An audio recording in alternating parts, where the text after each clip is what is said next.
Well, guys, I have a gardening update for you. Very exciting. What's the update? Let me show you. So right here, we have the grapevine that I redirected to twist around the tree instead of going way up there where most of it's unreachable. But as you can see, it's growing pretty good. But the surprise is this.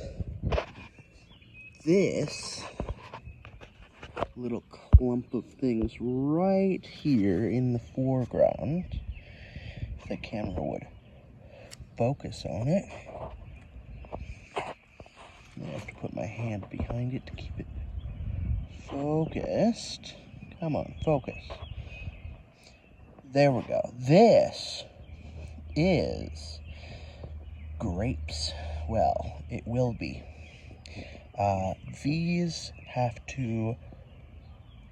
This bud has to bloom and then get pollinated, and then that will turn into a bunch of grapes, which then are low enough to the ground that when they harvest, I can simply reach in and grab them, or grab them from underneath, because when this gets heavy, it might fall that way. But I was just coming out here to look around and see. So we have the one. Also, this is dead. What happened to it? Oh, the little place where it got attached, it broke off. Oops, there wasn't anything on here, was there? Not anything? No, okay. That happens sometimes. Especially when stupid squirrels try to climb the vine and think it's secure when in fact it's green. This stuff doesn't hold anything. This might hold a squirrel, possibly, but not the green stuff. So let's see. Besides that one, obviously, I'm trying to. Here we go, another one. So that 2 bunches potential. We have to, as of yet, get a bunch of grapes from those buds to full fruition. The last couple of years they have budded, but then they got as far as starting to look like grapes, but still really teeny tiny. And then, well, the first year they got eaten, and the second year, like I showed you here, the limb that had them on got snapped off and was laying on the ground here. So that's tragic, but this year I want to try to protect them so that nothing happens. Also, as you can see over there, the raspberries, even though this is a really shady spot, this is a really nice corner, by the way, those have taken off like nobody's business and will continue to take off. So that's cool. Might have to do something with them. I just need to find an easier way of harvesting them, because right now you have to pick each one individually, and that's a big job, especially with that. And my dog's barking out there. Freaking have to go deal with that. But hold on. I'm gonna deal with this, and then I'll get back to you to finish the garden update, buddy. Apparently, in Buddy's mind, it is absolutely illegal for the neighbors to be in their yard, to mow their yard, or just be within visual range of him. So, yeah. Anyway, what do we have here? Well, we have something else very interesting. Okay, so right here is another box, and inside is a ton of peas. Well, not the vegetable peas, the plant that will grow the vegetable peas. But way down in here, there are a bunch of weeds, but this chicken wire was originally put here to keep the peas from getting eaten in their beginning stages. But I think, as you can see, they're no longer in their beginning stages. In fact, they might even start flowering within the next week or so. Very cool. Gonna put some tomato plants in here, but we have an invader. Three invaders. Whoa. My brain can't English.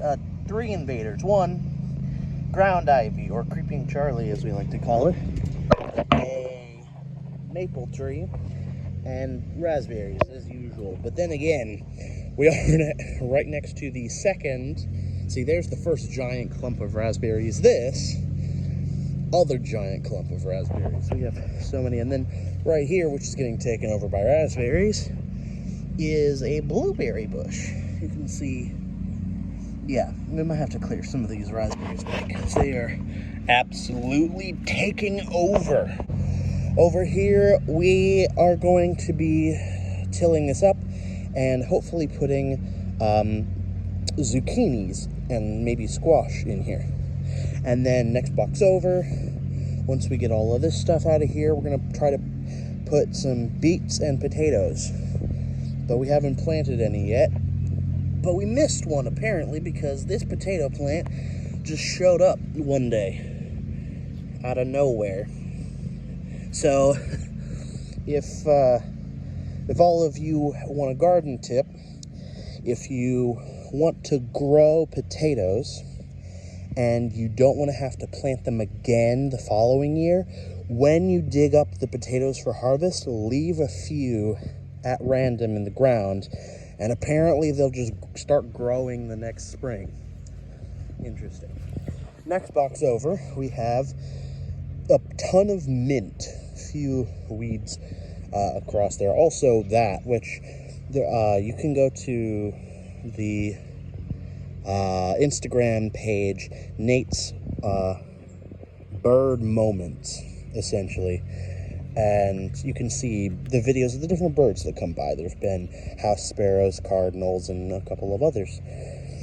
Over here, we had little pepper starts, but well, we started them inside, and then after a while we brought them out here and put them in, and they died or went missing, or both, because there was some digging around in this soil. They were all missing, and a few of them were just fallen over, completely dehydrated and dead.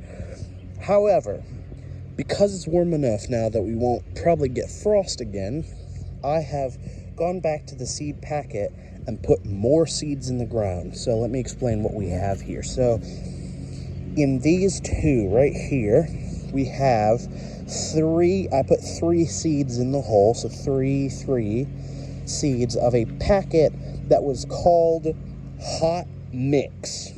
No idea what that means, but it probably means there could be like 6 different types of peppers that might all grow here, which is cool.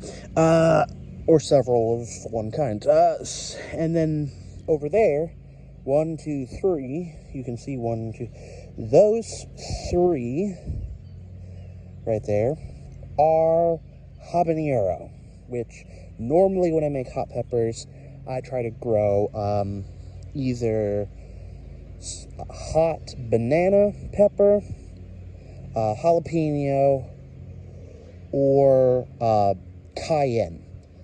Habanero is the next level up.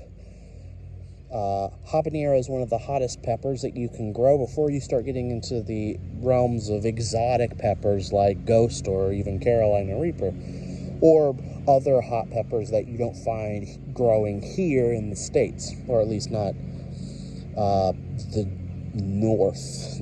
I say that, but there are a few, Carolina Reapers, Carolina's south, anyway. All that aside, pretty good.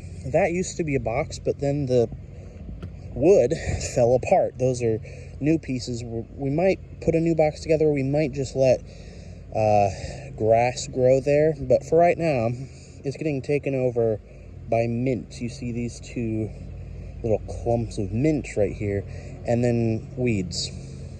So, yeah. Anyway, that's a full update of my garden project, except for one more thing, which is I have a friend who is asking me to start her garden for her. I happily oblige because I have some knowledge in that realm, so here in the next few days, or this evening, could be, I'm going to be starting some tomatoes, lettuce, and maybe one or two more things inside in a little starter kit that she bought. And yeah, anyway, thank you for watching this garden update. Tune in next time.